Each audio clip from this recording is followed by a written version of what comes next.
Au nom du Père, du Fils et du Saint-Esprit. Amen. Que la paix et l'amour de notre Seigneur Jésus-Christ soient toujours avec nous, mes frères et mes sœurs, dans la foi chrétienne. Pour ceux qui désirent prendre part à la rencontre qui aura lieu du 25 juin au 29 juin 2025 à Fatima, au Portugal, et ce, à la demande de Jésus-Christ de Nazareth, le formulaire pour y prendre part se trouve au bas de cette vidéo. Si donc vous êtes intéressé par cette rencontre, merci de bien vouloir remplir le formulaire afin que nous puissions vous envoyer l'email contenant d'autres informations relatives à la rencontre. Merci de votre bonne compréhension. Mes frères et mes sœurs, permettez que je puisse commencer par nous recommander au travers de la prière à l'Éternel Dieu, l'être suprême au monde, Abba, notre Père. Père éternel, béni soit ton Saint-Nom. Toi qui nous accordes la grâce en ce jour de pouvoir nous tenir en ta présence. Merci pour ce programme souhaité depuis les lieux célestes par toi. Donne-nous, remplis de ton Esprit Saint, de pouvoir conduire ce programme, non pas comme nous le souhaitons, mais comme toi tu l'as prévu. Que par la présence de Jésus-Christ en nous, éclairé par la parole de Dieu qui est une lampe à nos pieds, nous puissions emprunter le chemin que tu traces au-devant de nous pour accomplir ta volonté tout au long de ce programme. Aie miséricorde de nous, pauvres pécheurs que nous sommes, et donne au travers de cette chaîne à tes enfants, à ton peuple, de t'accueillir, d'accueillir ta parole, de recevoir le Christ, afin que par la présence du Seigneur Jésus-Christ, nous soyons libérés, délivrés de toute forme de souffrance, de maladie, d'envoûtement, de pratiques mystiques, que la guérison devienne une réalité, que la vie nous soit communiquée en abondance, que notre conversion soit totale et sincère. Père, je te le demande en te suppliant. Donne-nous, par ma présence, d'être effacés pour laisser place à l'Esprit de Dieu pour nous enseigner, pour conduire ce programme. Merci, Père, pour ton amour, ta miséricorde, ta compassion à l'égard de tes enfants, de ton peuple. Qu'il advienne pour nous selon ta volonté. In the name of Jesus Christ. Amen.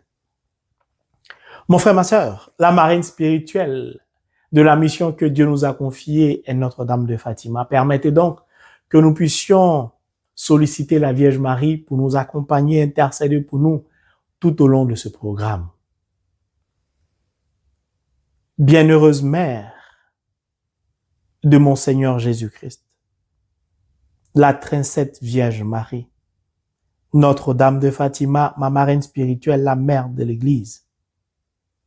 Merci pour ta présence à nos côtés.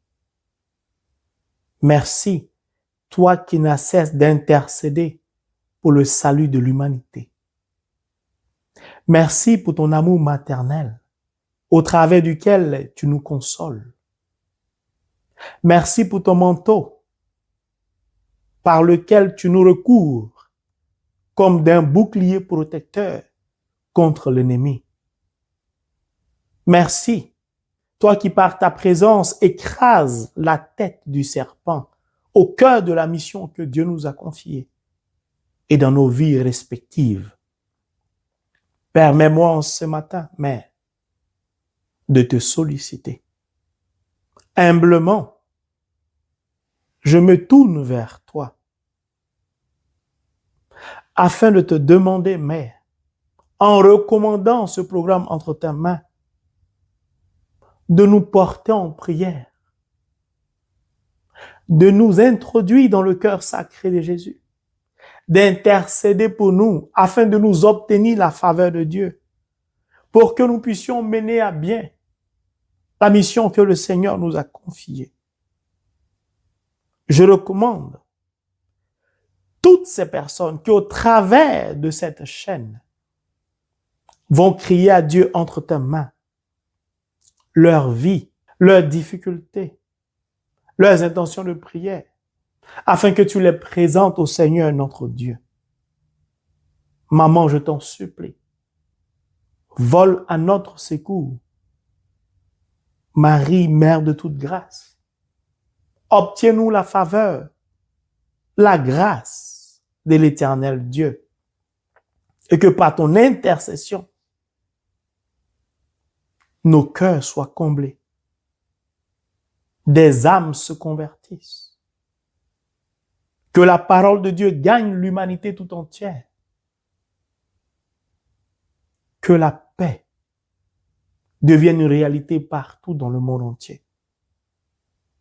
Mais je te le demande en te suppliant que par ton intercession, la face de l'humanité change, la vie de chaque abonné change, la vie et la situation qui perdue dans chaque couple change dans le bon sens du terme, à la gloire de l'Éternel Dieu.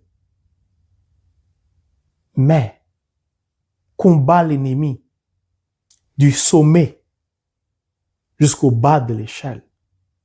Œuvre pour que les décisions prises n'entravent pas, ne soient pas opposées ou en contradiction avec la parole de Dieu, et que seule la volonté de Dieu triomphe dans ce monde, dans notre cœur, pour la gloire de Dieu notre Père. In the name of Jesus Christ. Amen. Mon frère, ma sœur, nous commençons le programme aujourd'hui. Je vous invite donc chaque jour à lire, en plus des textes du jour, que l'Église nous donne le livre de l'Exode, qui sera le livre du programme tout au long du carême via cette chaîne. Merci donc de lire un chapitre par jour. Vous allez vous apercevoir que le livre de l'Exode comporte en son sein que 40 chapitres. On ne peut pas faire mieux. Merci donc d'emprunter le chemin de la prière, du jeûne et de la charité. Mon frère, ma sœur, l'Exode est un déplacement massif d'un point A à un point B. Ensemble, en grand nombre, déplaçons-nous, empruntons le chemin de la conversion, du désert pour parvenir au salut. Que Dieu nous en donne la force et les moyens spirituels par la puissance de son Esprit Saint, afin que ce carême soit différent des autres carèmes que nous avons déjà vécus. Et qu'au soir de ce carême, mon frère, ma sœur, ta vie ne soit plus jamais la même. In the name of Jesus Christ. Amen. Alors nous allons prendre le premier chapitre du livre de l'Exode, verset 7 au verset 22, qui dit, et je cite, « Les fils d'Israël furent féconds. Ils devinrent très nombreux. Ils se multiplièrent et devinrent de plus en plus forts. Tout le pays en était rempli. Un nouveau roi vint au pouvoir en Égypte. Il n'avait pas connu Joseph. Il dit à son peuple, « Voici que le peuple des fils d'Israël est maintenant plus nombreux et plus puissant que nous. Prenons donc les dispositions voulues pour l'empêcher de se multiplier. Car s'il y avait une guerre, il se joindrait à nos ennemis. combattrait contre nous et ensuite ils sortiraient du pays. On imposa donc aux fils d'Israël des chefs de corvée pour les accabler de travaux pénibles. Ils durent bâtir pour Pharaon les villes d'entrepôt de Pithom et de Ramsès. Mais plus on les accablait, plus ils se multipliaient et proliféraient, ce qui les fit détester. Les Égyptiens soumirent les fils d'Israël à un dur esclavage et leur rendirent la vie intenable à force de corvées, préparation de l'argile et des briques et toutes sortes de travaux à la campagne. Tous ces travaux étaient pour eux un dur esclavage. Alors, le roi d'Égypte parla aux sages-femmes des Hébreux dont l'une s'appelait Shifra et l'autre Poua, et leur dit, quand vous accoucherez les femmes des Hébreux, regardez bien le sexe de l'enfant. Si c'est un garçon, faites-le mourir. Si c'est une fille, laissez-la vivre. Mais les sages-femmes craignirent Dieu et n'obéissent pas à l'ordre du roi. Elles laissaient vivre les garçons. Alors, le roi d'Égypte les appela et leur dit, « Pourquoi avez-vous agi de la sorte? Pourquoi avez-vous laissé vivre les garçons? » Les sages-femmes répondirent à Pharaon, « Les femmes des Hébreux ne sont pas comme les Égyptiennes. Alléluia. Elles sont pleines de vitalité. Avant l'arrivée de la sage-femme, elles ont déjà accouché. » Dieu accorda ses bienfaits aux sages-femmes. Le peuple devint très nombreux et très fort. Comme les sages-femmes avaient craint Dieu, il leur avait accordé une descendance. Pharaon donna cet ordre à tout son peuple. Tous les fils qui naîtront aux Hébreux, jetez-les dans le Nil. Ne laissez vivre que les filles. Mon frère, ma sœur, au travers de ce chapitre, nous pouvons nous apercevoir que le nouveau roi d'Égypte ne va pas de main morte avec le peuple d'Israël. Ce nouveau roi fait un constat. Il constate que le peuple d'Israël, les fils d'Israël, sont de plus en plus nombreux et n'ont cesse de se multiplier.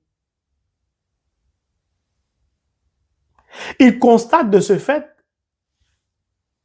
qu'ils sont plus nombreux et plus puissants que les Égyptiens. Il décide donc d'arrêter un certain nombre de dispositions afin de stopper cela. Premièrement, il décide, après un conseil, de prendre comme décision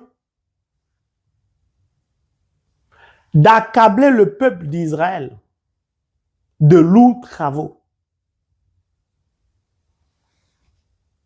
Il va donc donner instruction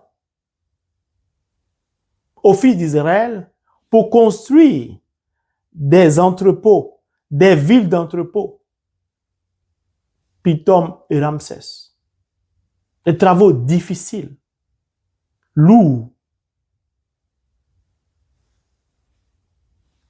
Après cette prise de décision, il constate lui-même qu'en dépit de cette première mesure, le peuple n'a cesse de se multiplier et de proliférer.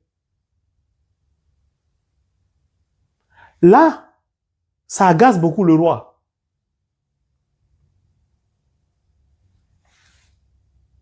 Pourquoi le roi est complètement agacé?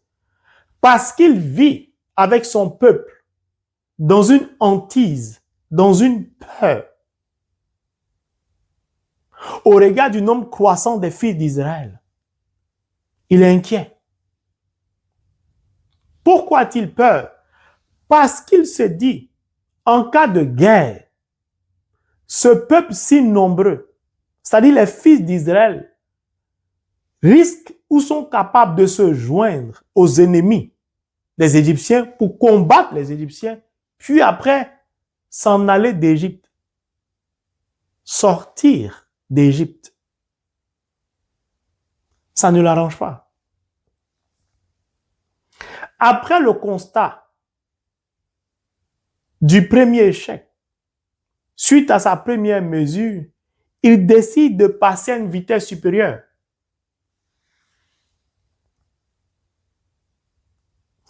Il décide d'alourdir, de rendre encore plus pénible, voire infernale, la vie des fils d'Israël, en leur donnant des travaux de tout genre, des travaux pénibles. Il a décidé de les accabler violemment, au point, comme le dit la parole de Dieu, tous ces travaux était pour eux un dur esclavage. C'est-à-dire, le nouveau roi a décidé de les esclavagiser, de ne leur donner aucun répit. Donc des travaux de tout genre et en tout genre. C'était insoutenable.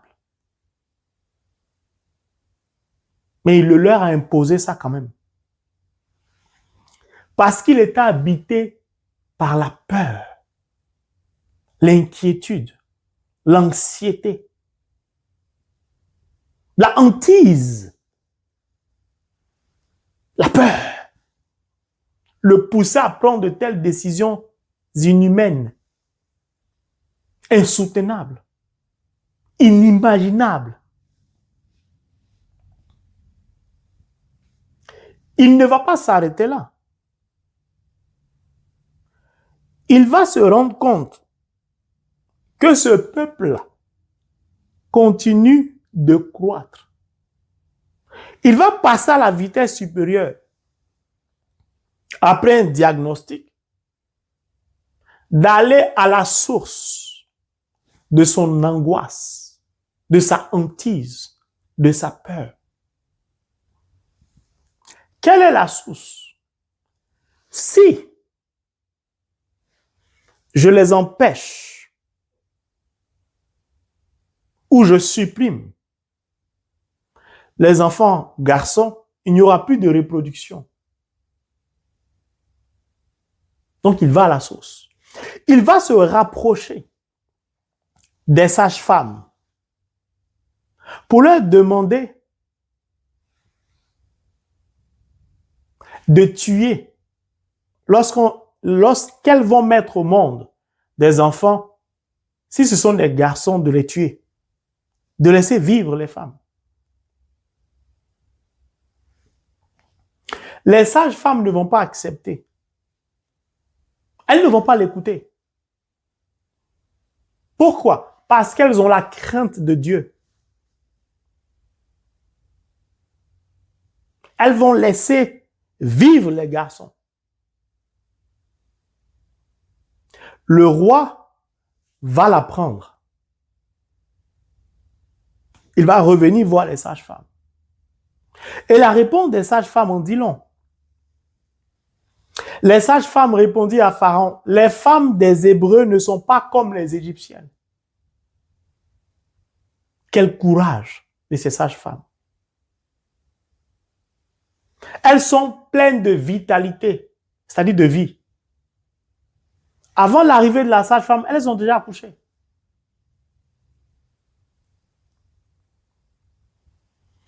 Comme les sages-femmes avaient la crainte de Dieu, Dieu accorda ses bienfaits aux sages-femmes.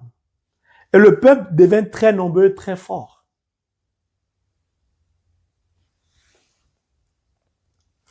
Le pharaon va décider, pour la 3e fois, pour la 1e fois, de prendre une décision radicale. Ayant été confronté à plusieurs échecs. À partir du moment où ils ont esclavagisé les fils d'Israël, ils ont donc pouvoir, autorité sur eux.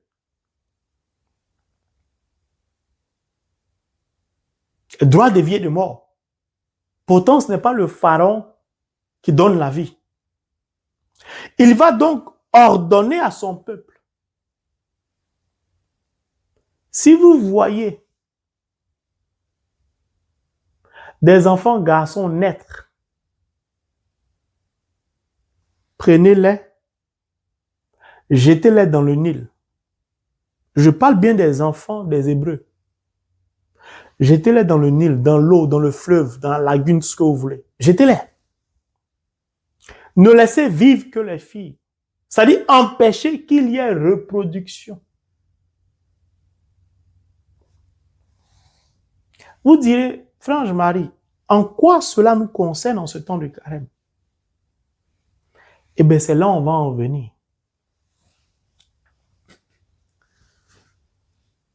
L'Égypte était, comme la parole est vivante, est considérée, entre guillemets,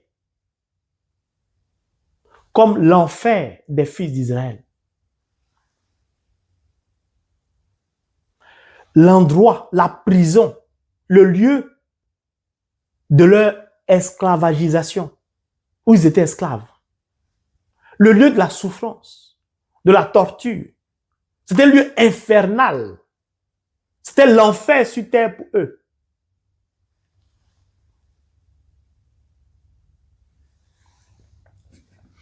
Nous vivons aujourd'hui dans un monde violent, brutal, sauvage, agressif, obscur.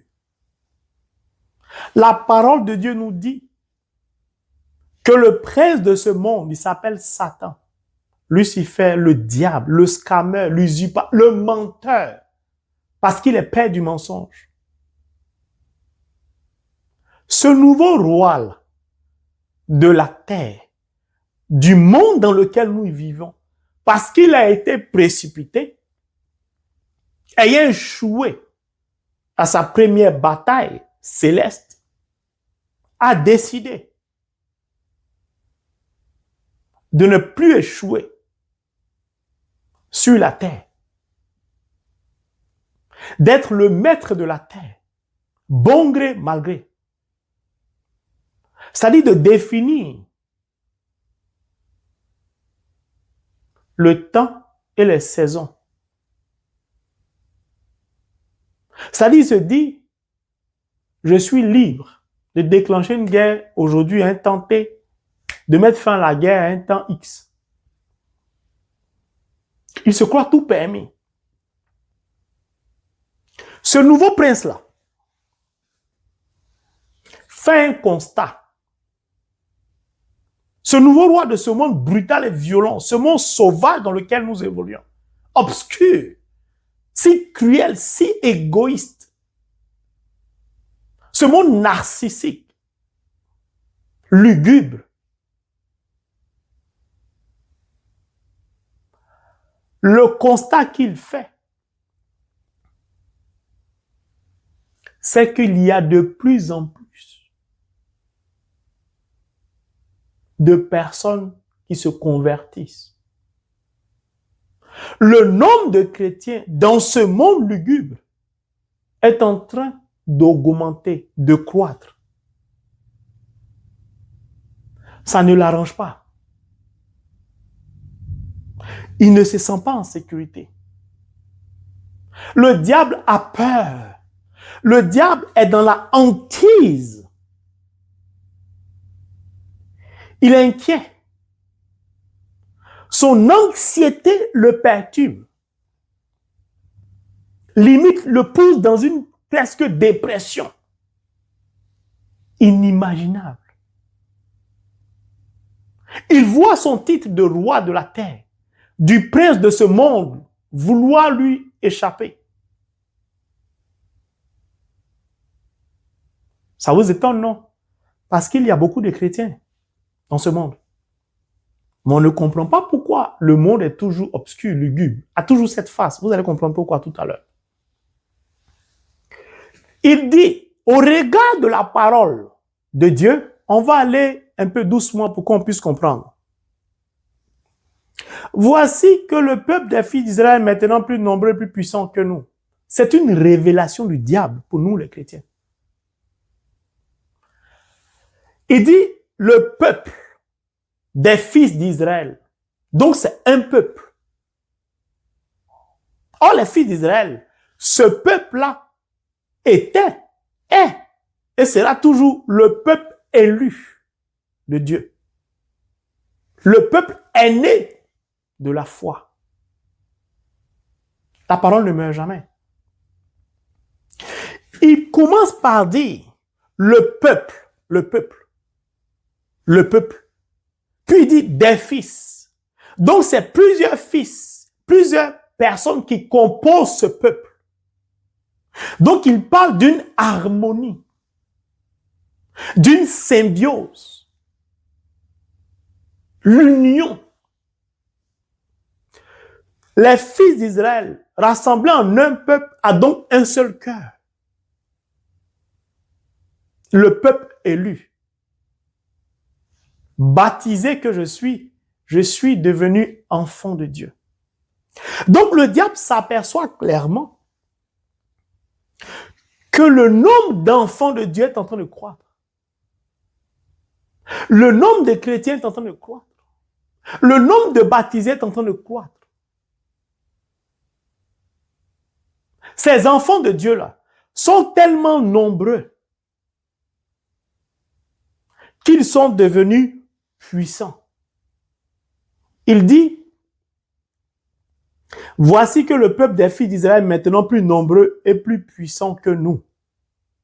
Il commence par nombreux. Quand un peuple est nombreux, ce peuple-là devient puissant automatiquement si et seulement si ce peuple-là reste compact, uni, un seul cœur, avec un seul Dieu, Abba, l'être suprême au monde. Alléluia. C'est un aveu du diable. Le diable reconnaît, précipité qu'il a été, avec d'autres anges très obscurs, il a réussi à avoir un certain nombre d'agents sur la terre qu'on appelle des païens.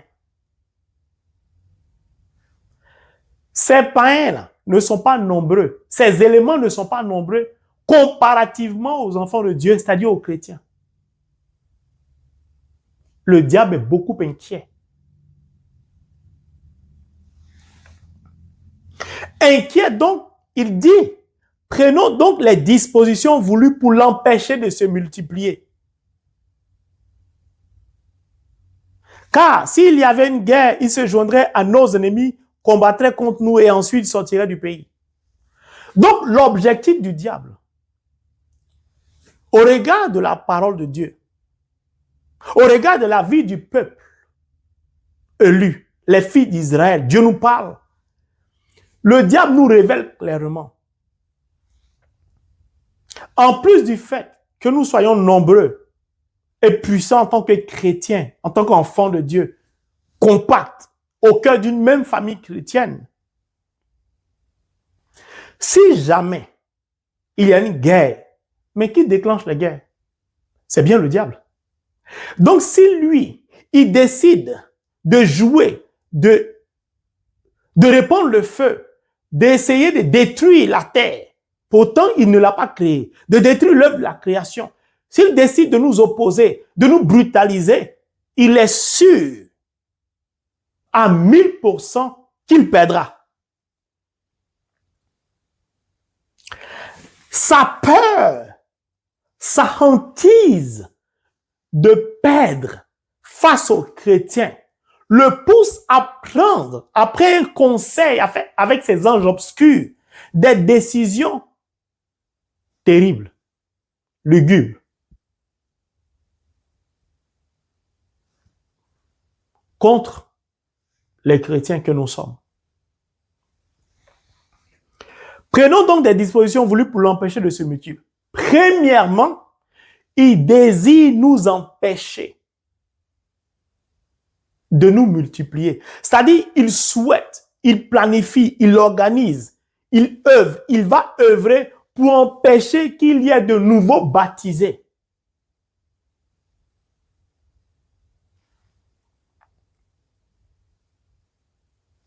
Parce qu'il ne veut pas perdre la guerre, la bataille. Puis, il dit lui-même, il se joindra à nos ennemis, combattrait contre nous et ensuite sortira du pays. Il veut nous maintenir en Égypte, donc en esclavage, enfermés, en prison, dans l'obscurité. Il veut toujours nous asservir, nous assujettir, nous dominer, nous écraser, faire de nous ce qu'il veut. Le diable souhaite que nous soyons toujours à sa merci. La peur que tout cela lui échappe le pousse à prendre des décisions terribles, foncièrement radicales. Comment faire pour empêcher d'autres personnes de devenir enfants de Dieu? Mon frère, ma soeur, si tu n'es pas encore baptisé, je t'en supplie, commence à emprunter le chemin du baptême, car c'est un combat dans lequel nous sommes. Premièrement, empêcher. Or, pour empêcher qu'il y ait des baptisés, il ne faudrait plus qu'il y ait des églises, c'est-à-dire une église. Il ne faudrait plus que la parole soit honorée. D'où vous voyez comment et combien la parole de Dieu est vilipendée, méprisée, abandonnée dans les placards, dans les tiroirs.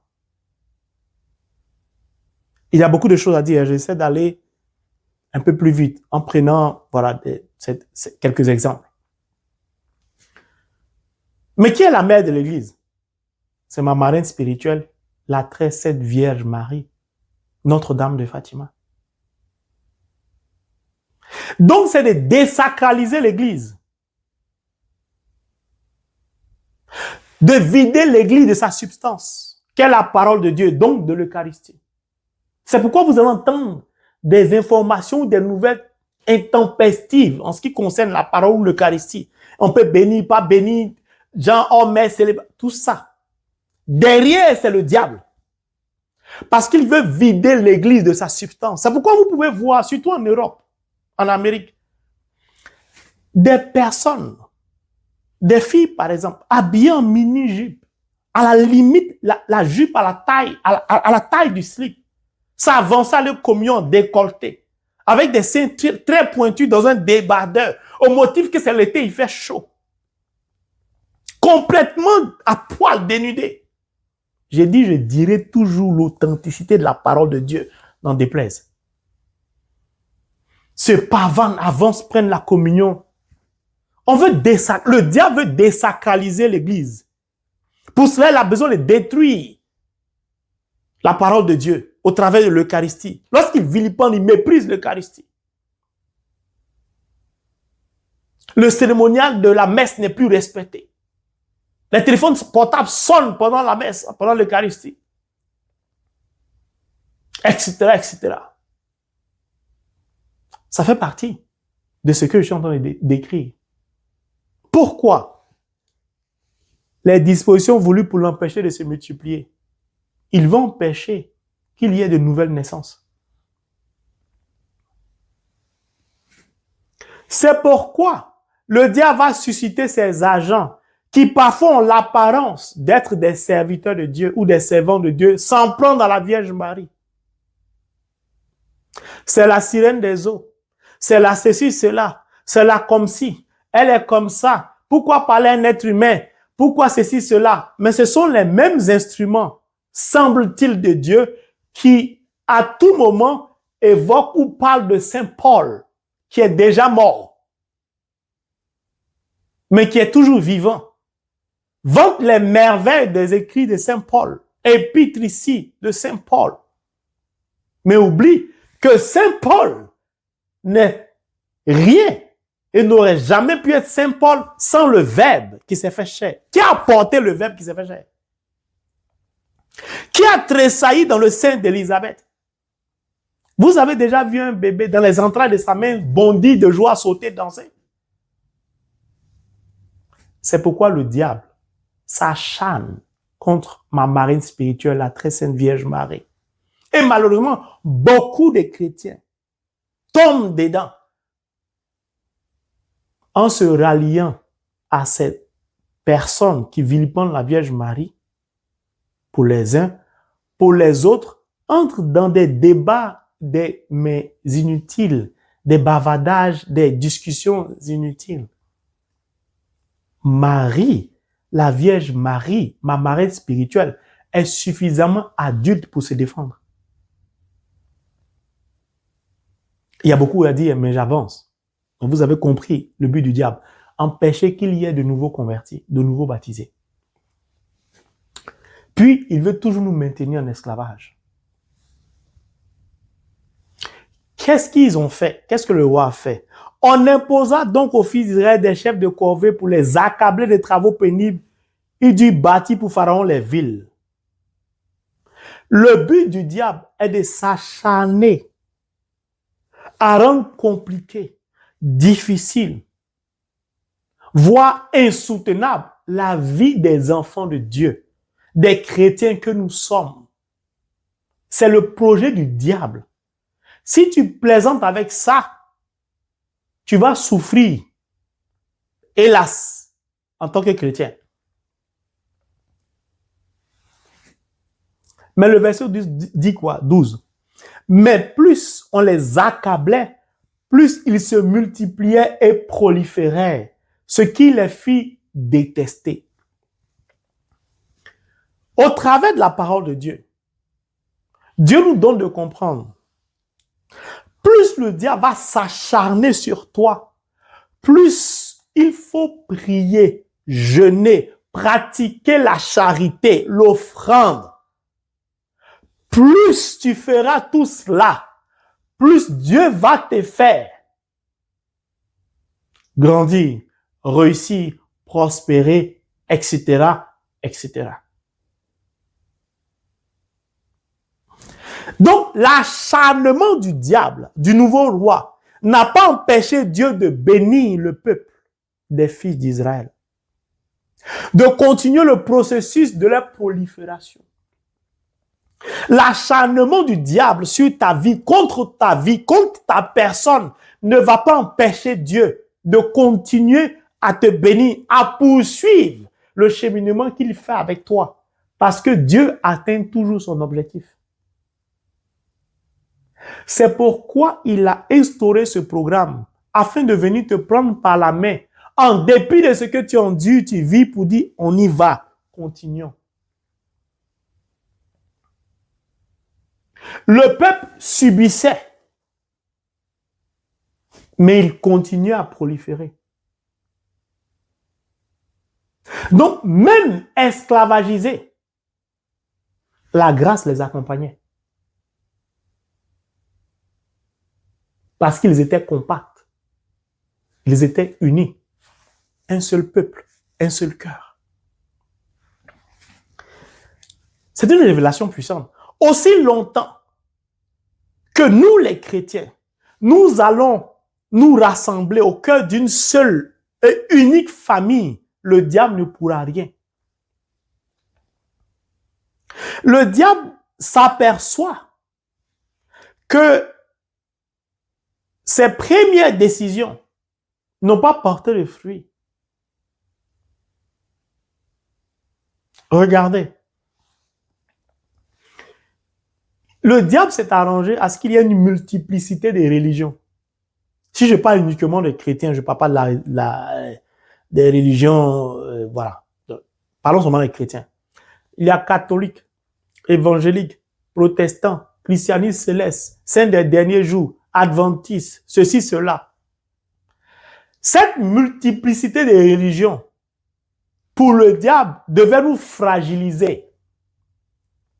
Mal lui en a pris de constater qu'en dépit de cette multiplicité des religions, le nombre de chrétiens quand même n'a cesse de croître au travers de cette multiplicité des religions.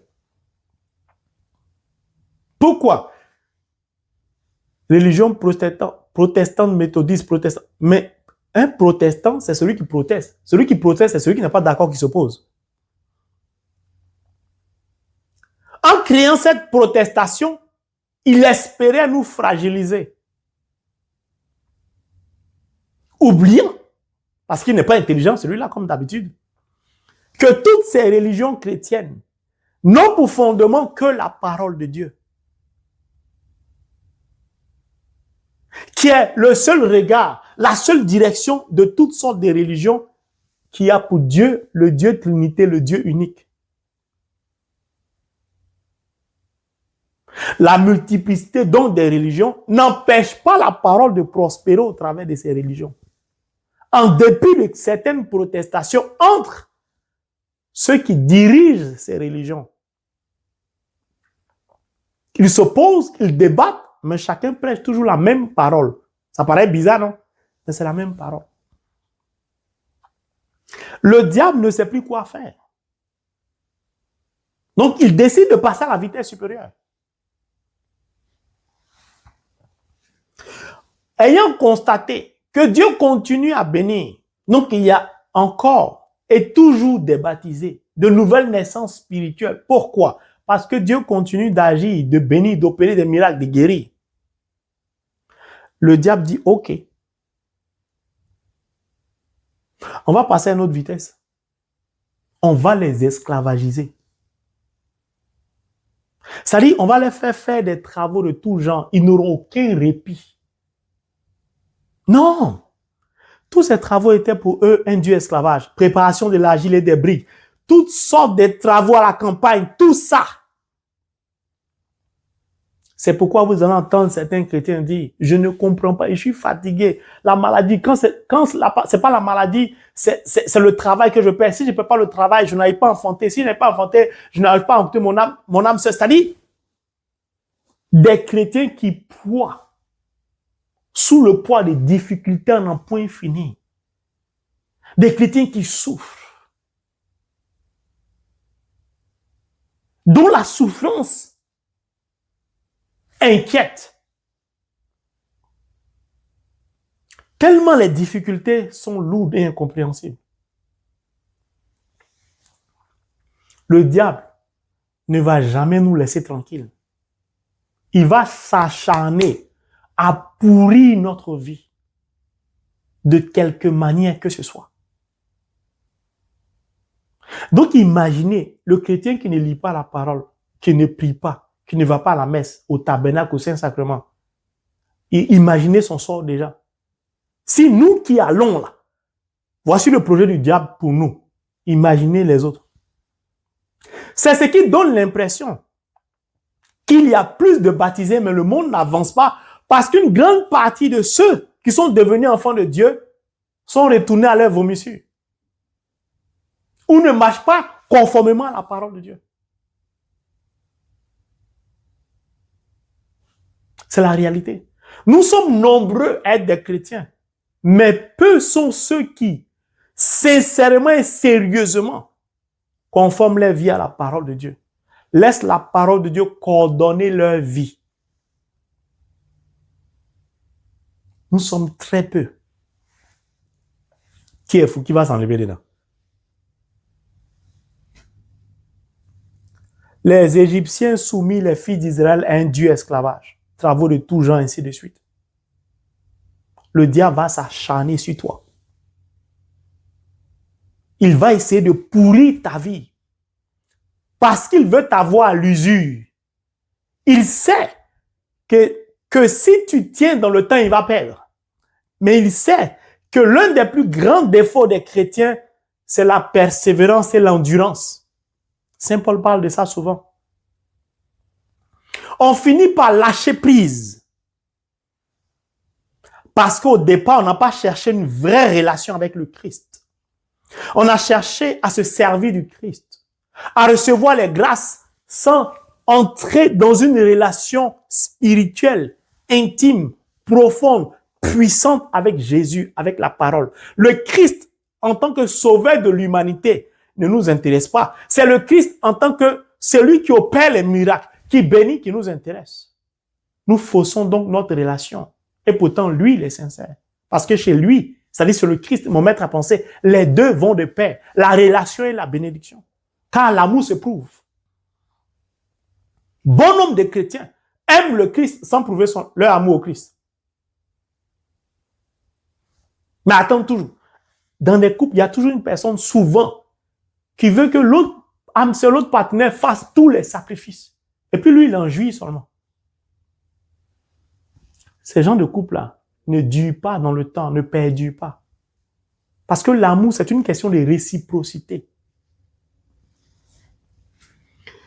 Lorsque le diable va s'acharner à pourrir ta vie, il ne va pas s'arrêter là. Parce qu'il sait que s'il lâche prise, le frange Marie qu'elle a pris beaucoup, il va au Saint-Sacrement à minuit, rosaire, pèlerinage. Lorsque le diable se déchaîne sur le frange Marie, il sait déjà comment le frange Marie prie. Donc, il ne va pas se déchaîner sur le frange Marie en ouvrant une seule porte. Il va ouvrir plusieurs fronts pour éparpiller le cerveau du frange Marie s'il n'est pas attaché à la parole. Il va pousser le frange Marie à une prostitution spirituelle. Il va essayer de le disperser spirituellement en ouvrant plusieurs fronts. Je prends l'exemple d'un pays. Il attaque au nord, il attaque au nord, il attaque au sud, il attaque à l'est, à l'ouest. Le pays n'a pas de temps de répit. Au moment où il est en train de vaincre les adversaires aussi, on le frappe ici, il se tourne ici, on le frappe ici. C'est exactement ce que le diable fait. Pourquoi il le fait? Parce qu'il a peur des chrétiens. Parce qu'il a peur de nous. Comment se fait-il que beaucoup de chrétiens sont habités par la peur, sont remplis de peur, la hantise de perdre un travail, de mourir célibataire, de ne pas avoir d'enfant, la hantise de mourir pauvre.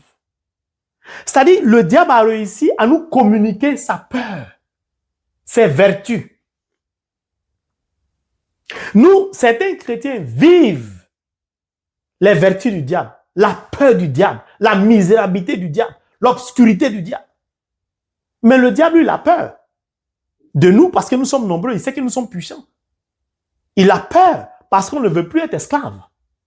Mais nous, chrétiens, nous avons peur de quoi? Nous devons être heureux d'appliquer la même chose au diable. Lui, on ne lui a pas encore appliqué ça. Lui, il a déjà peur. Donc, le diable a toujours une longueur d'avance sur nous. Il constate les choses et il anticipe. Et nous? Comment on peut laisser toujours les mêmes choses nous avoir? Les mêmes événements se produisent, la même souffrance, la même maladie. Pourquoi? Parce qu'on n'est pas compact. On n'est pas un seul peuple avec un seul cœur. Parce qu'on ne marche pas conformément à la parole de Dieu. Parce qu'on n'est pas sérieux avec la parole de Dieu. Parce qu'on n'est pas sincère. Parce qu'on laisse la chair. Parce qu'on laisse les désirs de la chair. Parce que nos besoins ne sont pas conformes à la parole de Dieu. Parce que notre caractère, notre impulsivité, la colère, le manque de pardon, la haine, toutes ces choses, l'égoïsme, la jalousie, mais toutes ces choses-là, mais détruisent notre spiritualité. Ça pourrit notre vie spirituelle, donc endommage notre vie physique.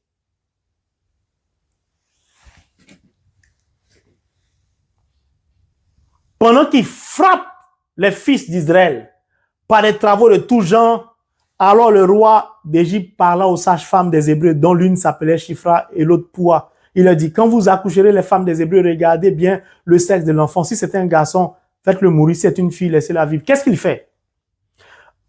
En frappant un chrétien, il va à l'origine de ce qui constitue pour lui sa peur, le diable. Ils sont nombreux, non? Parce qu'ils font des enfants. Pour qu'ils se multiplient, il faut qu'il y ait des garçons. Donc, c'est la sémence qu'il veut arracher. C'est la racine qu'il veut couper. Il veut déterrer la racine. Il va à la semence.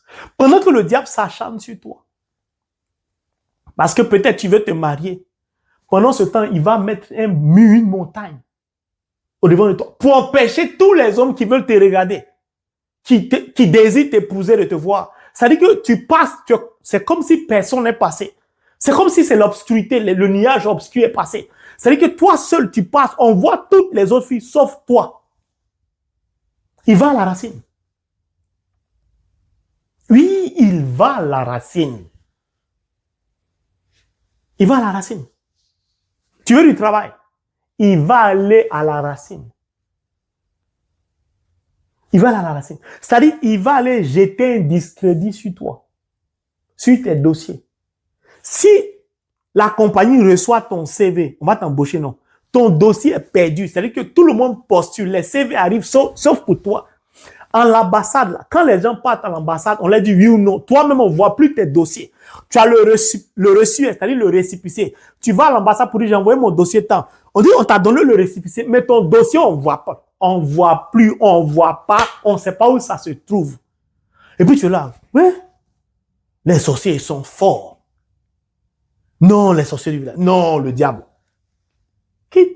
C'est pas le moment de dire les sorciers sont forts. C'est le moment où tu dois t'élever dans la prière. Ça tombe bien, c'est le temps du carême. Parce que le temps du carême, c'est le temps de l'élévation dans la prière. C'est le temps où on prie beaucoup. C'est le temps où on jeûne beaucoup. C'est le temps où le combat est rude. C'est le temps où le combat est violent. C'est le moment et le temps de montrer à Dieu que nous avons la capacité d'écraser le diable. C'est le moment de nous recharger spirituellement. C'est pourquoi il vient nous prendre par la main au travers de ce programme. Pour nous faire avancer. Oui. Parce que le diable pourrit ta vie et puis va à la racine. Donc, à aucun moment, pendant que toi, tu te débats pour sortir de ce qui t'a plaqué, mais la source même est fermée. Quand tu as fini de te débattre, il n'y a plus d'approvisionnement, l'eau ne vient plus. Donc, tu te dis, bon, j'ai gagné. J'ai combattu le diable, j'ai gagné. Et tu t'aperçois qu'il n'y a plus d'eau, donc tu es déshydraté. Tu ne comprends plus, tu dis, mais c'est pas possible. J'ai prié, j'ai jeûné, je l'ai combattu, j'ai fait des songes. Pourquoi rien ne va? Parce qu'il est parti à la source. Qu'est-ce qui va te sauver à la source? Tu sais ce qui va te sauver quand il va aller à la source pour regarder tes dossiers ou bien pour regarder, je ne sais pas, ta stérilité? Écoute bien. Mais les sages-femmes craignaient Dieu et n'obéissent pas à l'ordre du roi. Elles laissaient vivre les garçons. C'est ton obéissance à Dieu, ta crainte à l'égard de Dieu. Comment tu as marché depuis des années, depuis un mois, le jour où tu as pris la décision de suivre le Christ sincèrement, de t'abandonner à Dieu, c'est ton obéissance à la parole de Dieu. Comment tu vas obéir à la parole si tu ne la lis pas? C'est ta crainte à l'égard de Dieu qui va te sauver la vie quand le diable va partir à la source. Parce qu'à la source, là, quand il va aller bloquer ton âme sœur, il va aller bloquer les enfants que tu dois avoir pour ces enfants pour lesquels on te traite de stériles. Quand il va aller bloquer tout ce que tu peux imaginer, il va trouver des chérubins assis sur tes dossiers. À la porte où tes enfants que Dieu t'a donné sont là. Il va demander les chérubins, les anges vont demander au diable, tu viens chercher quoi? Non, c'est-à-dire que je me suis trompé de chemin. En fait, moi, je voulais partir comme ça, mais c'est pas pourquoi je suis venu ici. Parce que les chérubins sont là pour toi. Oui. Quand tu obéis à Dieu, tu as la crainte de Dieu. La Bible dit que dans le secret, ton Père qui est là-bas dans le secret, il t'attend d'abord. Mais quand le diable regarde dans ta vie, il n'y a aucune fiabilité. Ta vie de prière en dents de scie, tes offrandes en dents de scie, ton comportement en dents de scie, la parole de Dieu, tu la lis en dents de scie, tu la réalises en dents de scie, ta vie même, tu la conformes à la parole en dents de scie. Tout ce que tu fais en dents de scie, Dieu t'appelle à le servir, tu le sais en dents de scie. Je parle de moi avant. Ah, je vous dis la vérité. Tu communies en dents de scie. Tu sais que tu es dans l'impudicité, tu vas communier pourquoi? Même ta vie, ton sacrement du mariage, tu le vis en dents de scie. Un coup, tu es avec ton épouse légale devant Dieu. Un autre coup, tu es avec ta maîtresse. Tout est en dents de scie dans ta vie. Et tu t'attends à quoi? Dieu te parle, tu n'écoutes pas. Tu veux qu'il te donne quel travail, quel enfant? Tu veux qu'il te bénisse comment? Le diable dit, il veut te maintenir en Égypte. Tu ne dois jamais sortir. Dieu dit, je vais te faire sortir. Et puis toi, tu manifestes ce que le diable dit de faire.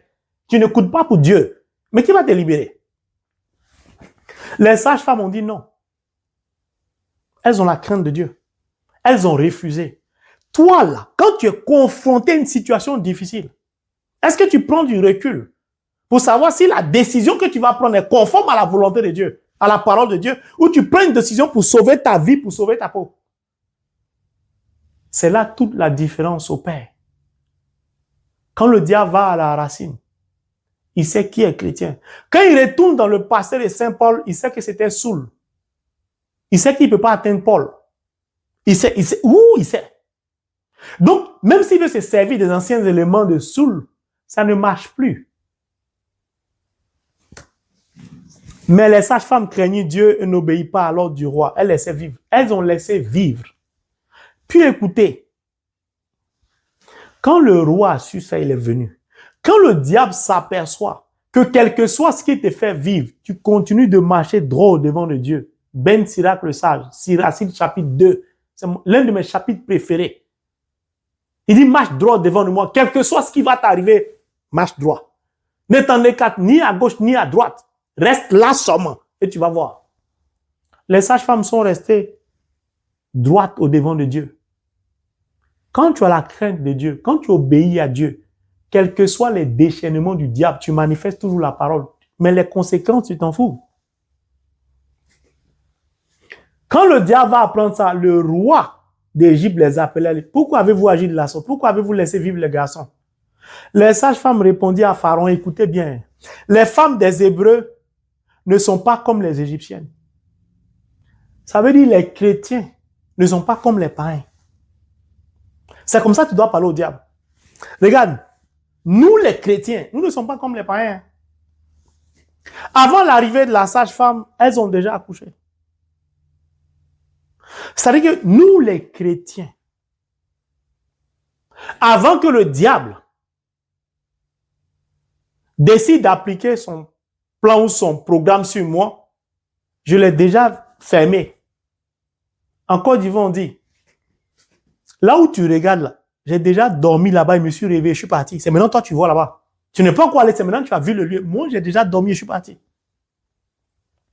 Quand tu as la crainte de Dieu, tu peux donc anticiper sur le diable. C'est-à-dire, tu peux rendre à zéro, au néant, les œuvres du diable sur ta vie. Quel que soit ce qu'il va faire, ça ne va jamais t'atteindre. Parce que tu es sûr de ta relation avec Dieu. Tu es sûr de ton obéissance. Tu es sûr de ta crainte à l'égard de Dieu. Les femmes des Hébreux ne sont pas comme les Égyptiennes. Pourquoi elles comparent? Parce que la parole veut nous faire comprendre que la vie d'un chrétien doit se distinguer de la vie d'un païen. Mercredi décembre, on est parti, ils ont fait comme ça, non? Quand tu vois si quelqu'un, tu sais que c'est un chrétien catholique. Bon, laissons bien l'avion, c'est un chrétien. Mais le lendemain, il s'est lavé, non? Il n'y a plus de cendre. Est-ce qu'on peut reconnaître en toi la présence du Christ? Est-ce qu'on peut t'identifier comme un chrétien? Ça dépendra de ton comportement, de tes tenues vestimentaires, de comment tu parles, de comment tu agis. Tu obéis à qui? C'est la différence. Parce que quand on enlève le signe visible, comment tu rends ce signe invisible visible? C'est-à-dire comment tu rends le Christ vivant en toi, de sorte à ce qu'on constate que le Christ vit au travers de toi. Comment tu rends la croix glorieuse? Comment? Parce que l'église était pleine hier, pleine à craquer, quel que soit le nombre de mètres, mais on peut pas, mais il n'y a même plus de place même pour s'asseoir. Mais j'étais debout. Mais ce sont les mêmes paroles que je fréquente, puis c'est pas toujours pareil. Bon, hélas. Avant l'arrivée des sages-femmes, elles ont déjà accouché. C'est-à-dire les femmes des Hébreux, elles ont toujours une longueur d'avance sur le diable. Ça veut dire quoi? Elles n'ont pas peur. Un chrétien ne doit pas être habité par la peur, l'angoisse, la hantise, quelle que soit la difficulté, ou quel que soit ce qui se passe, ça ne doit jamais être la source d'une hantise, d'une peur. Le chrétien qui a peur est un chrétien perdu d'avance. Il a déjà perdu la bataille. Tu as peur. Vous avez déjà vu une peur élever une prière descendre devant Dieu? Vous avez déjà vu ça? Pas du tout. La peur s'oppose à la foi. La peur est le chemin du doute. Tu as peur. Pourquoi? Prenons l'exemple de, comme c'était mon cas, j'avais un salaire avant. Donc, pour supporter mes charges, je n'avais pas peur. Je sais que je travaillais, ou bien j'ai travaillé, ou je travaille, à la fin du mois, j'ai un salaire. Donc, je fais mes calculs en fonction de mon salaire. Donc, je n'avais pas à m'inquiéter. Mais là où on est, je n'ai plus de salaire. Je travaille pour l'aide suprême au monde. Il n'y a pas un contrat de travail signé écrit. Il n'y a pas des horaires pour dire l'heure c'est tel nombre de dollars ou d'euros. Il n'y a pas. C'est au jour le jour. Si donc j'ai peur de pouvoir payer mes factures à la fin du mois, ça veut dire que je n'ai pas confiance en Dieu. Ça veut dire que Dieu n'est pas capable de supporter mes charges. Pourtant, il m'a dit de travailler pour lui. Donc, la peur de ne pas savoir si j'ai payé mon loyer ou pas, ma facture de courant ou pas, ma facture d'eau ou pas, si je vais pouvoir payer la nourriture, mes enfants ou bien payer la crèche. Cette peur-là atteste de ce que je ne suis pas au courant ou je ne crois pas au verset qui dit Dieu pourvoit aux besoins de ses enfants. Les oiseaux du ciel ne sèment ni ne moissonnent, mais votre Père leur donne à manger.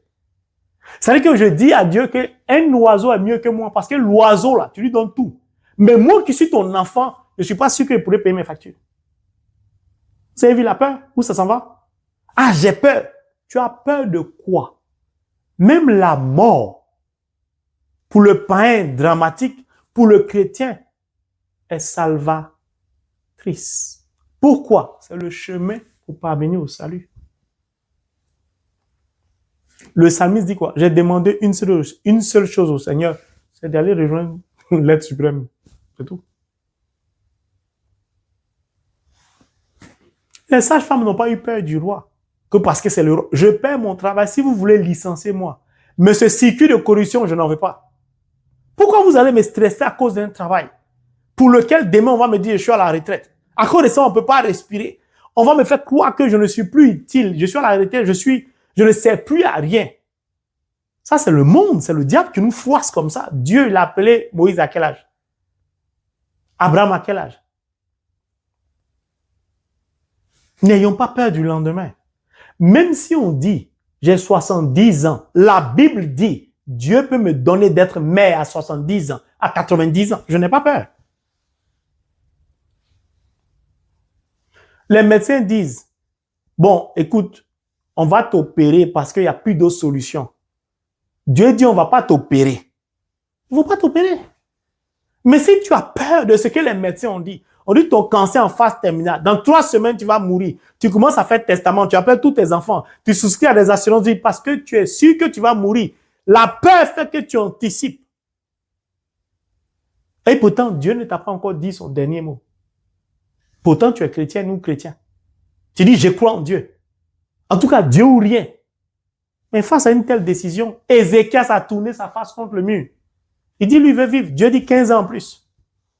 Tout ça, ce sont des témoignages pour nous emmener à saisir la main du Christ et emprunter le chemin qu'il a tracé au devant de nous. Est-ce que nous comprenons ça? C'est pourquoi ce carême-là a commencé. C'est pour nous dire ça. Que saisissez ma main dès le début. On s'en va. Vous n'allez pas regretter. Comme les sages-femmes avaient craint Dieu, il leur avait accordé une descendance. Quand tu crains Dieu, il te bénit, il t'accorde tout ce que tu veux. Rahab la prostituée, on reprendra l'enseignement sur Josué au soir du carême. Pharaon, le même roi, énervé, le diable toujours énervé parce que quel que soit ce qu'il fait, tu avances toujours. Pharaon donna cet ordre à tout son peuple. Tous les fils qui naîtront aux Hébreux, jetez-les dans le Nil, ne laissez vivre que les femmes. Il n'a pas réussi à aller à la racine, non, à l'origine, via les sages-femmes. Il a décidé clairement. Comme le peuple, les fils d'Israël sont en esclavage, ils ont donc autorité sur eux. Jérémie s'occupe pour la dernière fois. Il donne maintenant mandat, ordre à son peuple. Vous voyez les femmes des Hébreux accoucher. Si c'est un garçon, soulevez l'enfant là, jetez-le dans le fleuve, dans le Nil. Comme si c'était sa propriété privée.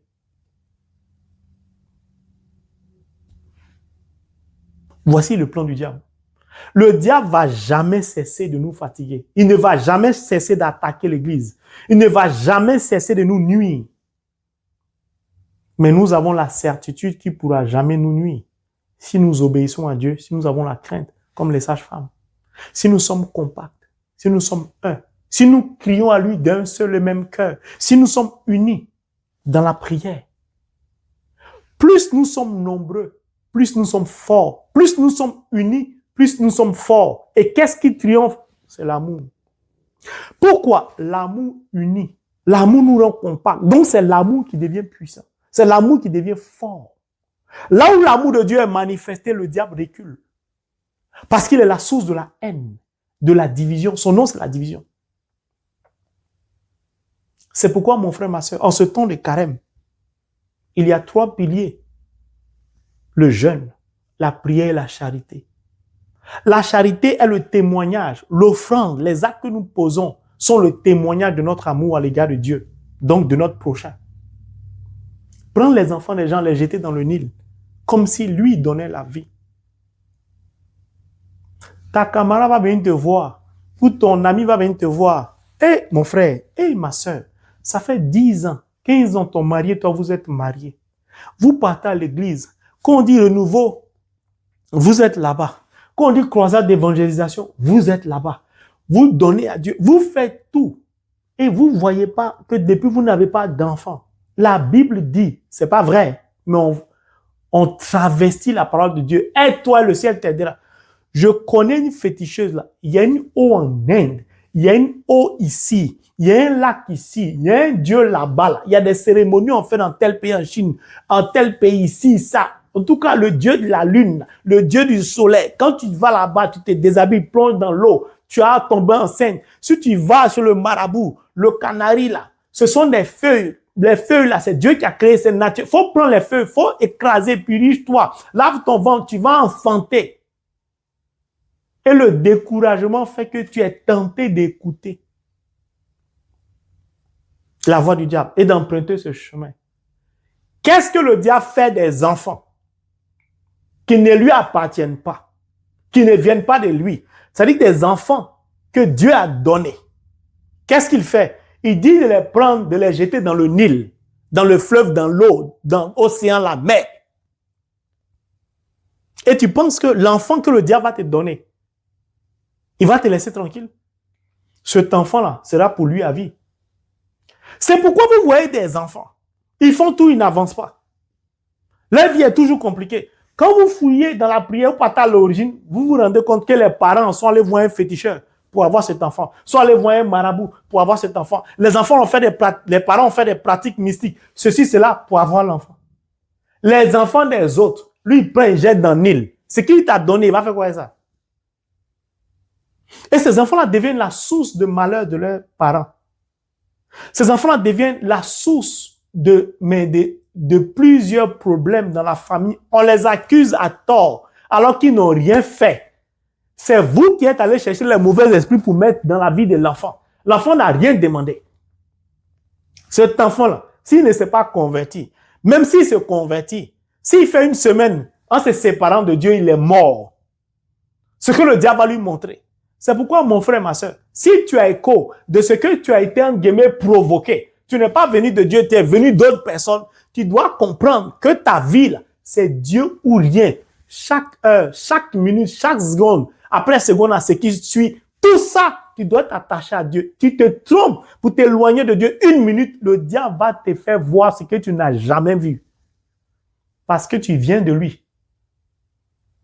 Donc, il a pouvoir et autorité sur toi. Ça, c'est pas son enfant. Il dit, jetez-les dans le Nil. Et c'est qui est pour lui? Mon frère, ma soeur, c'est ce programme Dieu dit de faire. Pour nous emmener à comprendre qu'on n'a pas d'autre choix que de nous aimer en tant que chrétiens. C'est pourquoi Jésus-Christ a appelé à l'unicité de toutes les religions pour en faire une seule religion. Car la seule et vraie religion, l'unique religion, reconnue par la Bible, c'est la religion de l'amour. En dehors de l'amour, il n'y a pas d'autre religion salvatrice. C'est pourquoi en ce temps de carême-là, choisis d'emprunter le chemin de la religion de l'amour, celle de Dieu. Le diable, pour détruire la vie de bon nombre d'enfants de Dieu, les pousse parce que ces enfants de Dieu, pour certains eux-mêmes animés de cupidité, d'un amour fou pour l'argent, pour le bien ou les biens matériels, les poussent à sacrifier leurs enfants. Une jeunesse qui aujourd'hui est proie sous le joug du diable. Le diable est déchaîné sur la jeunesse du monde aujourd'hui. Des bus qui tombent dans l'eau. Des jeunes, pour certains, qui s'adonnent à la franc-maçonnerie, à des sectes. Rose-Croix, Maïkari, parce qu'il faut entrer dans ces sectes pour pouvoir devenir ministre, député, président de la République, directeur général. Parce que ceux-là, dans ces sectes-là, se coptent, c'est-à-dire ils se soutiennent, ils se donnent le travail, ils imposent ça. Tel poste ministériel, tel poste de DG, si tu es franc-maçon, on te donne.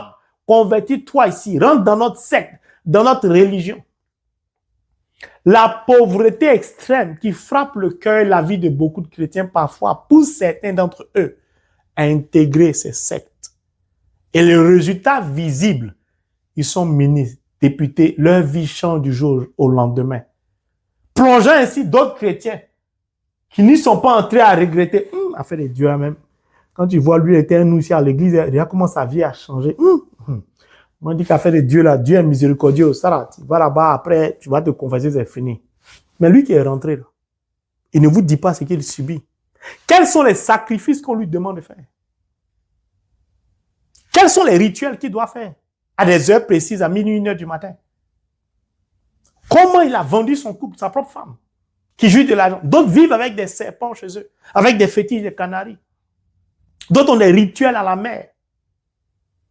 D'autres, Seigneur, leur diable leur demande de voler la virginité de beaucoup de filles. Donc ce sont que les petites filles dragues, où ils organisent, parce qu'ils sont en club, fondation temps, club temps, ils organisent des soirées VIP pour dire on veut faire telle œuvre caritative pour construire telle école. Mais en bas là, ce sont les sectes. Ils s'invitent entre eux de la même secte pour voir qui a l'argent. Et ils organisent des soirées où ils abusent des petites filles de 16 ans, 17 ans, 15 ans, l'argent. Vous voyez des petites filles qui roulent dans des voitures, qui ont des maisons, alors qu'elles n'ont même pas la majorité, elles n'ont même pas 18 ans pour certaines d'entre elles.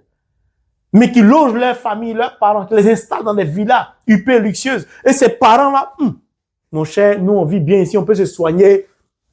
Si je parle que ma fille ne fait plus, comme si Dieu n'était pas l'être suprême au monde, il n'était pas capable de pourvoir à nos besoins. Voici le monde dans lequel nous vivons. Ce monde-là nous oppose les uns les autres. Ce monde-là s'accapare d'une richesse au détriment d'une multitude de masses. Certains chrétiens sont tentés par avidité de s'adonner à des pratiques qui n'honorent pas Dieu. Pourtant, assis à l'église le dimanche. Des ministères qui foisonnent, l'église, des religions, des groupes de prière, mais tout cela n'empêche pas, dans sa généralité, le diable de reculer parce qu'il n'y a pas d'amour entre nous.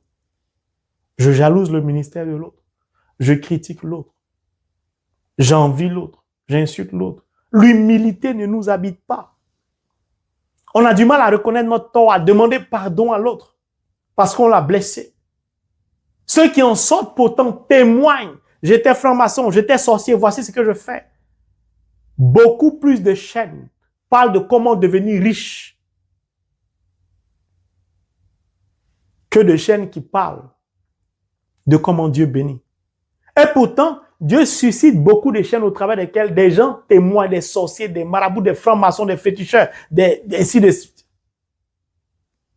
Mais le diable vient étouffer ce genre de chaînes-là avec des vidéos alléchantes. Comment avoir l'argent, comment avoir les héros, comment prospérer, comment ceci, comment cela. Les églises où dès que tu arrives là-bas, un mois après tu te maries, on miroite des choses. Et après on s'aperçoit que c'était que du sable, que du vent. Parce qu'on a été impatient. Notre jeunesse souffre et à la merci du diable. Le diable pousse beaucoup de chrétiens à s'adonner à la drogue, à l'alcool, à vendre, à faire de la source de souffrance. Sur les sites internet, des faux profils. Des personnes sont abusées sur internet. On vole les images des autres, on broute des brouteurs. On arnaque d'autres personnes, on détruit des vies.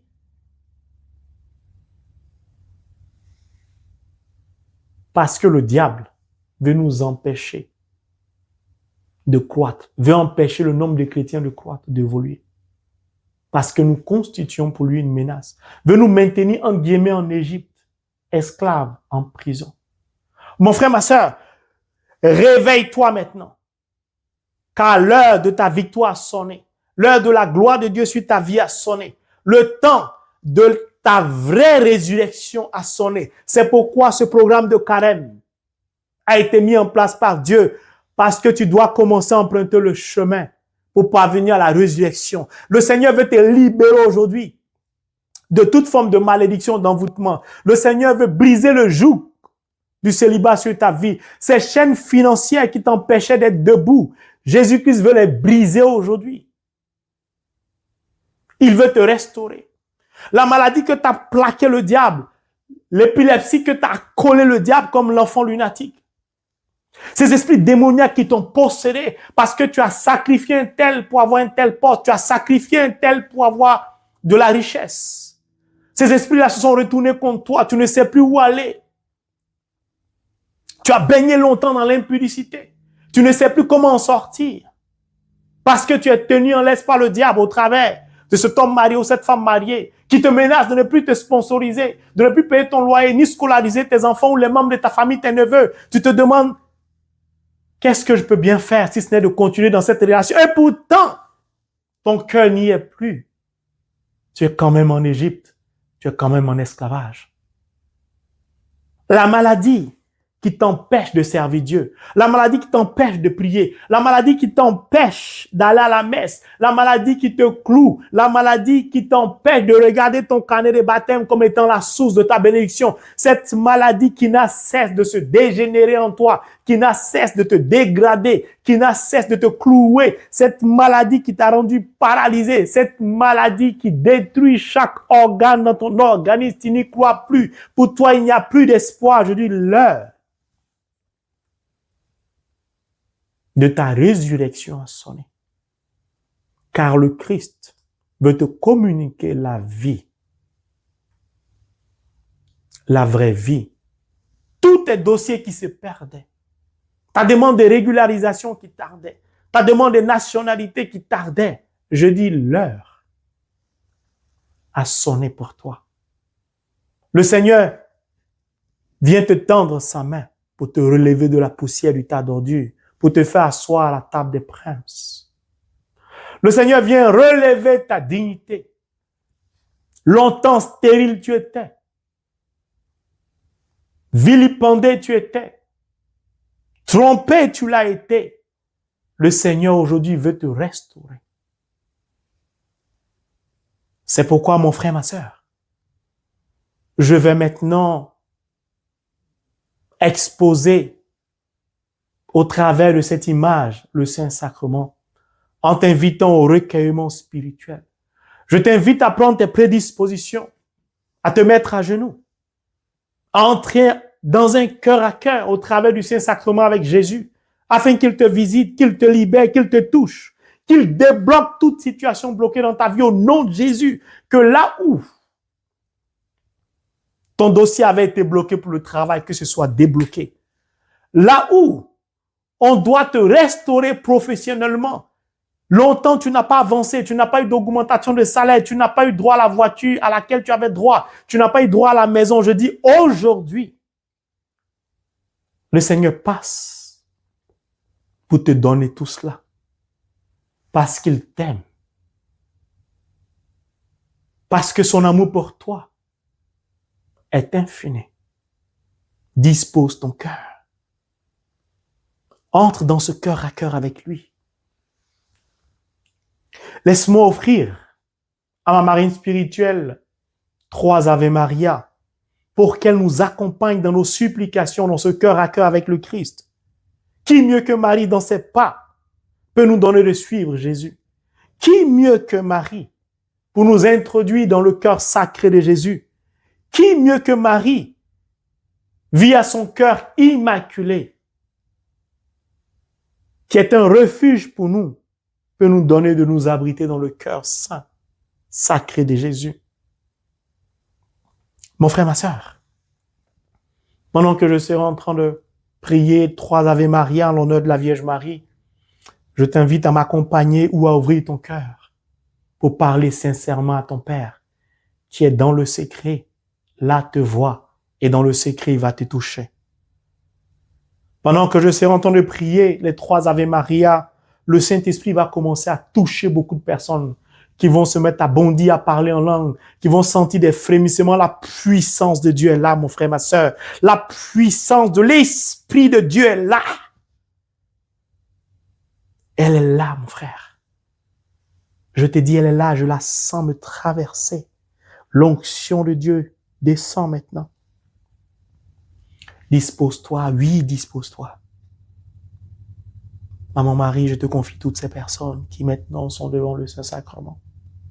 Toutes ces personnes qui se trouvent de leur lieu en prière pour se tourner vers toi. Maman Marie, je recommande toutes ces intentions entre ta main. Présente-les au cœur sacré de Jésus. Demande au Seigneur de les toucher par ton intercession, que la faveur, la grâce, la bénédiction de Dieu nous soit accordée. Au nom de Jésus. Je vous salue Marie, pleine de grâce. Le Seigneur est avec vous. Vous êtes bénie en toutes les femmes, et Jésus-Christ, le fruit de vos entrailles, est béni. Sainte Marie, Mère de Dieu, priez pour nous, pauvres pécheurs, maintenant et à l'heure de notre mort. Amen. Je vous salue Marie, pleine de grâce, le Seigneur est avec vous. Vous êtes bénie en toutes les femmes, et Jésus, le fruit de vos entrailles, est béni. Sainte Marie, Mère de Dieu, priez pour nous, pauvres pécheurs, maintenant et à l'heure de notre mort. Amen. Je vous salue Marie, pleine de grâce, le Seigneur est avec vous. Vous êtes bénie en toutes les femmes, et Jésus, le fruit de vos entrailles, est béni. Sainte Marie, Mère de Dieu, priez pour nous, pauvres pécheurs, maintenant et à l'heure de notre mort. Amen. Père, béni soit ton Saint-Nom. Pour la vie de tes 2 servantes que je recommande maintenant entre tes mains. Par la puissance de ton Esprit Saint, que ces 2 instruments, ces 2 servants de Dieu deviennent un canal de bénédiction pour ton peuple, pour tes enfants, pour l'humanité tout entière. Qu'au travers de tes 2 servantes, tu puisses communiquer à ton peuple les pensées de ton cœur. Merci Père de les avoir choisis comme instrument au travers de la mission que tu nous as confiée pour emmener des âmes à la conversion, pour voler au secours de tes enfants qui souffrent, malades. Toutes ces personnes frappées de cancer, de diabète, d'hépatite, toutes ces personnes qui souffrent d'insuffisance rénale, d'hernie discale, de problèmes de nerfs, d'AVC, de toutes sortes de pathologies lourdes, dont les noms parfois échappent même à la science. Toutes ces maladies qu'on appelle endométriose, toutes ces maladies du ventre, des intestins, du côlon, des oreilles, des tumeurs dans le cerveau, des mains, genoux, des kystes. Seigneur, je t'en supplie, dis seulement un mot, dis seulement une parole, et ces maladies vont disparaître. C'est toi qui as les paroles de la vie éternelle. touche, guérit. Le psalmiste dit, l'Éternel envoya sa parole et sa parole est guérie. Que cette parole méditée maintenant soit complètement et totalement envoyée là où la souffrance pourrit la vie de ton fils ou de ta fille. Que cette parole parte à la source du mal, de la maladie, de la difficulté, du célibat, de la stérilité, et j'en passe, afin de détruire les bases obscures implantées par le diable au nom de Jésus. Que peut faire le juste quand les fondements sont mauvais? Seigneur, nous voici devant ta sainte face. Merci pour la vie de tes servantes.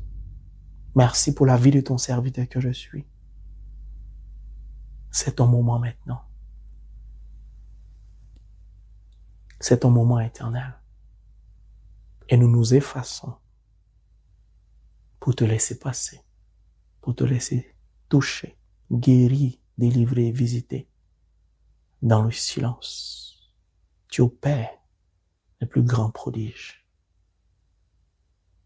Mon frère, ma sœur, je nous invite à un cœur à cœur dans le silence et à laisser le Seigneur agir.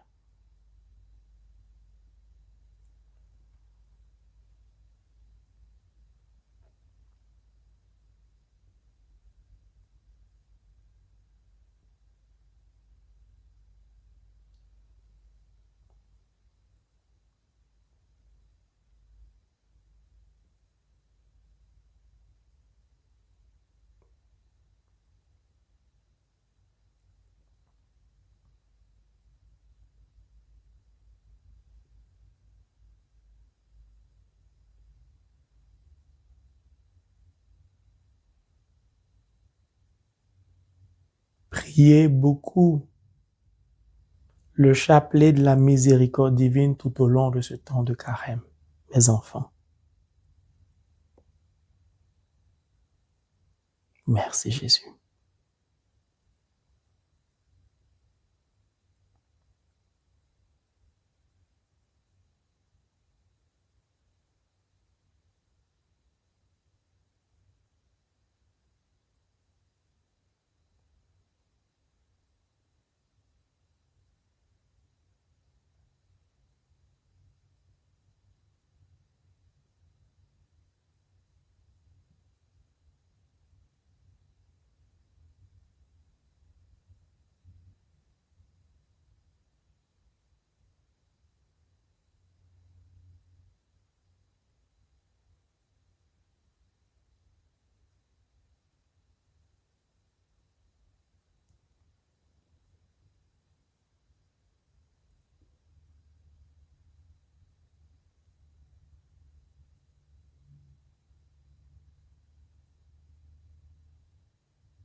Apprenez à dire merci à Dieu en tout temps. Même dans la maladie, dis merci à Dieu.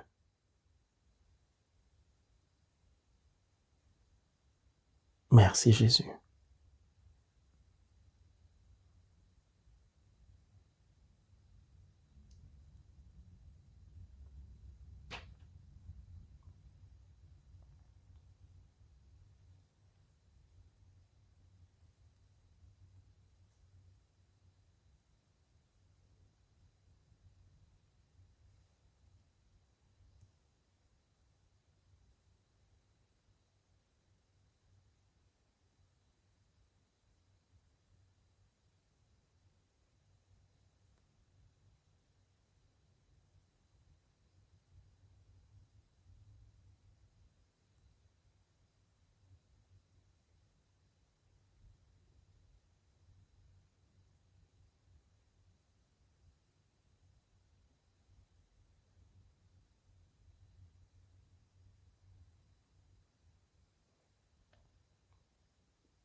Le Seigneur touche une personne en Ukraine qui se trouve dans une salle d'opération. Cette personne vivra au nom de Jésus.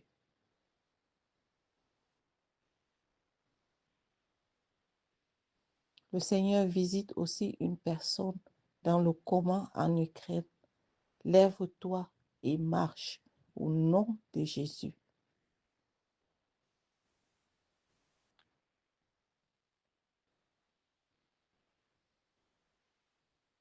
Le Seigneur guérit une personne de mal de dos.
Le Seigneur guérit plusieurs personnes atteintes du sida.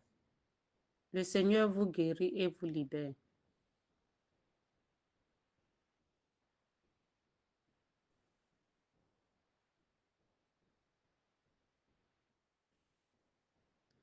Le Seigneur visite une personne qui a des problèmes financiers.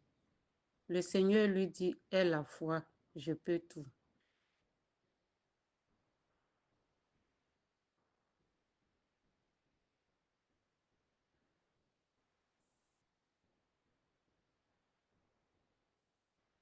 Le Seigneur guérit une personne de malformation dentaire. Le Seigneur la visite et la guérit.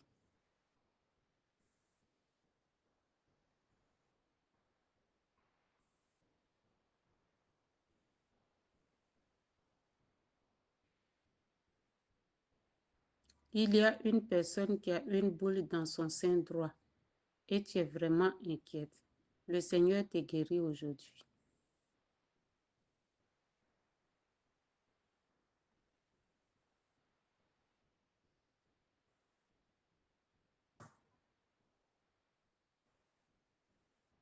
Croyez aux enseignements que mon serviteur vous annonce. Arrêtez de douter, arrêtez de murmurer.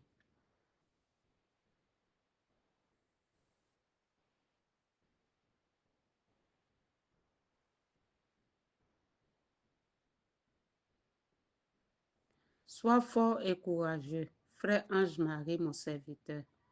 Ne regarde pas à gauche ni à droite. Proclame ma parole. Ne te soucie pas du reste. Moi, l'Éternel, je m'en charge.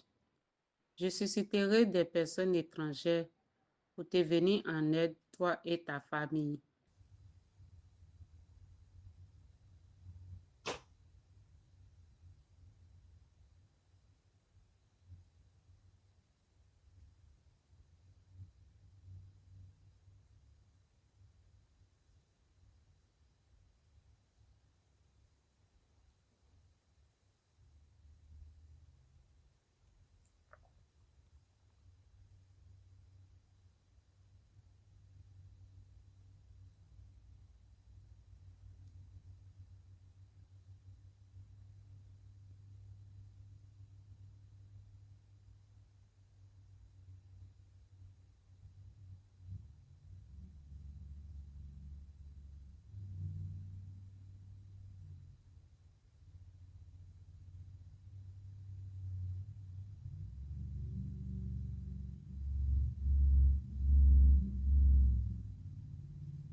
Le Seigneur guérit une personne de sinusite.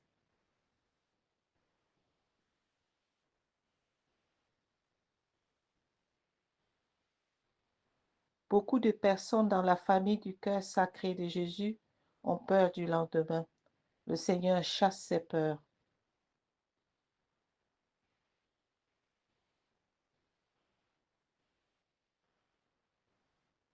Jésus-Christ est la lumière du monde.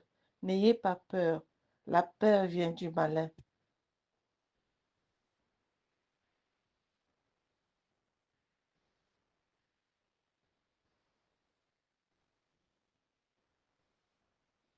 Le Seigneur touche une femme dans la famille du Sacré-Cœur de Jésus qui a un problème cardiaque.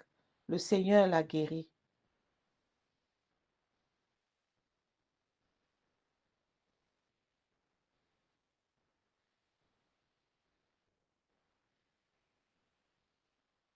Le Seigneur touche une femme enceinte qui souffre.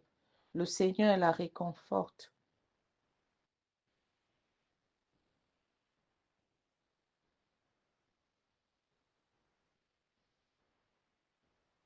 Le Seigneur guérit une personne qui souffre de psoriasis, une maladie de la peau.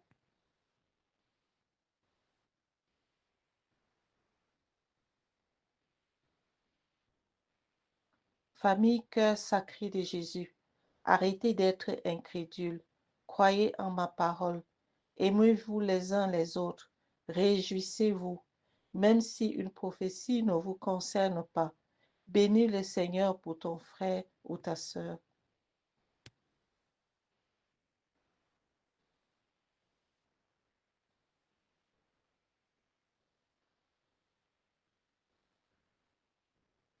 Convertissez-vous et croyez à l'Évangile.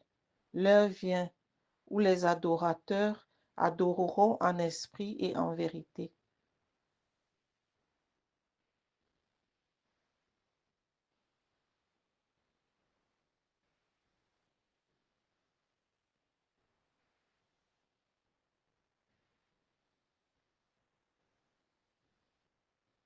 C'est moi qui ai choisi cette chaîne.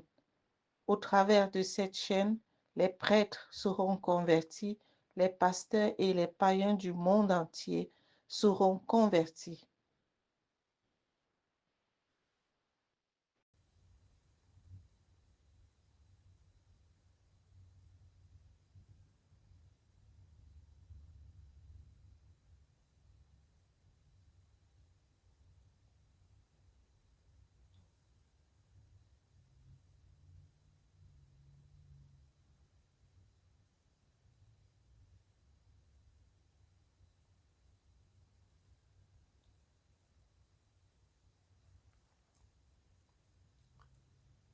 Beaucoup ont douté comme quoi Dieu n'a pas besoin de donner des remèdes pour guérir lorsque le Seigneur nous avait communiqué des remèdes pour guérir. Le Seigneur dit tous veulent des miracles. Donc beaucoup n'ont pas cru. Merci Jésus. Priez pour le Congo. Priez beaucoup mes enfants.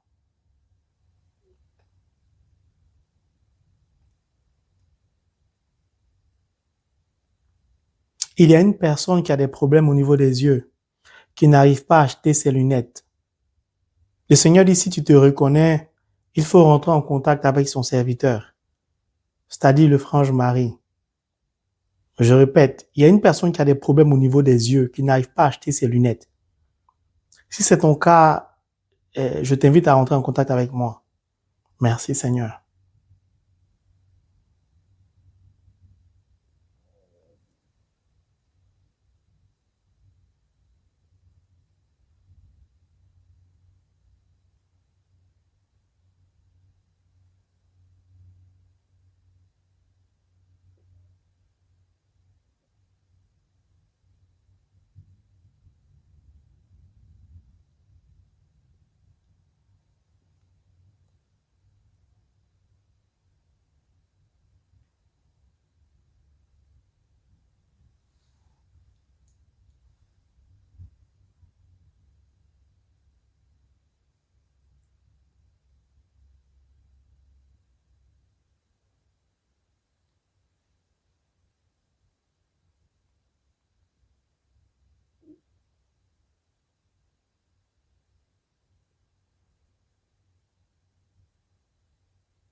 Le Seigneur guérit une personne handicapée. Cette personne se reconnaîtra parce que ce matin, elle a demandé la guérison au Seigneur. Je le répète. Cette personne ce matin a demandé la guérison au Seigneur. Le Seigneur te guérit, c'est une personne handicapée. Le Seigneur dit, cette personne se reconnaîtra. Merci Jésus, merci pour la vie de cette personne.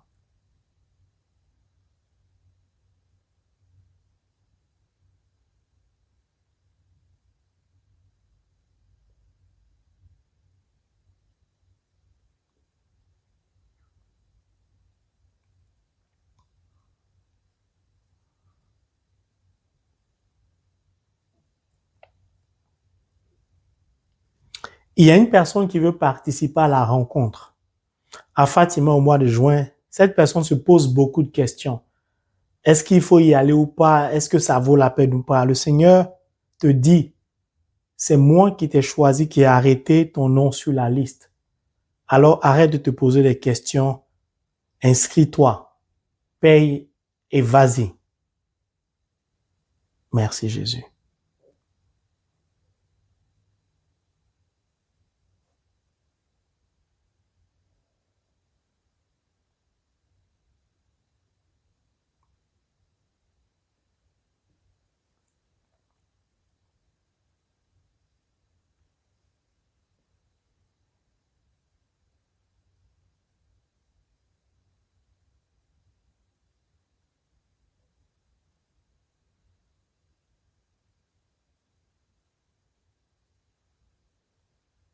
Le Seigneur est en train de visiter des personnes aux soins intensifs à l'hôpital, dans le département cancérologique, ceux qui sont atteints de cancer. Le Seigneur est en train de visiter beaucoup de personnes dans ce département-là. Merci Seigneur. Merci pour la vie de ces personnes que tu touches. Merci de continuer à les guérir.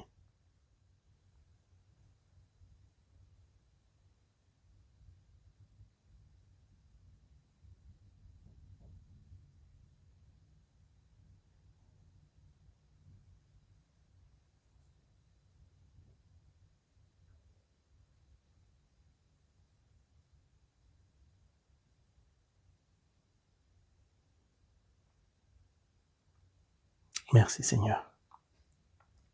Merci pour tout ce que tu es en train d'accomplir. Merci pour ce moment de prière que tu nous as accordé. Merci pour ton amour. Merci pour ta bonté. Merci pour ta miséricorde. Merci Seigneur pour ta compassion infinie.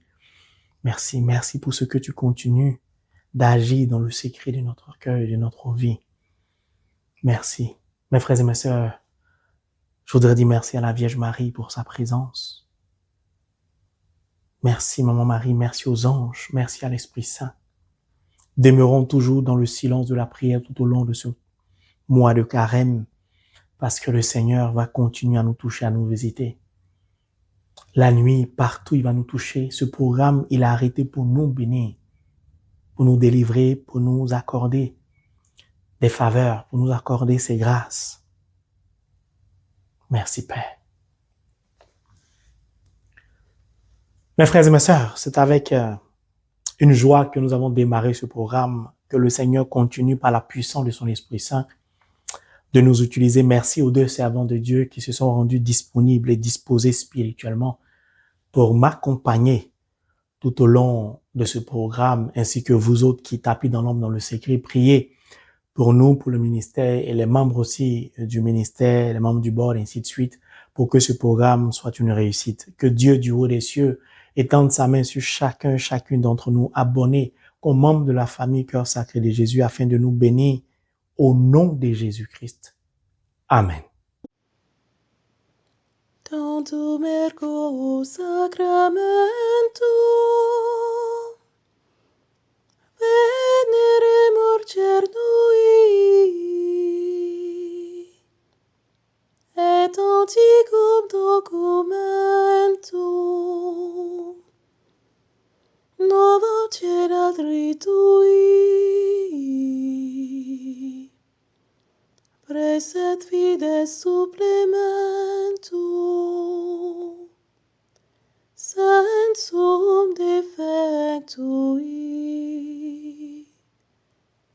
Genitori, genitoque,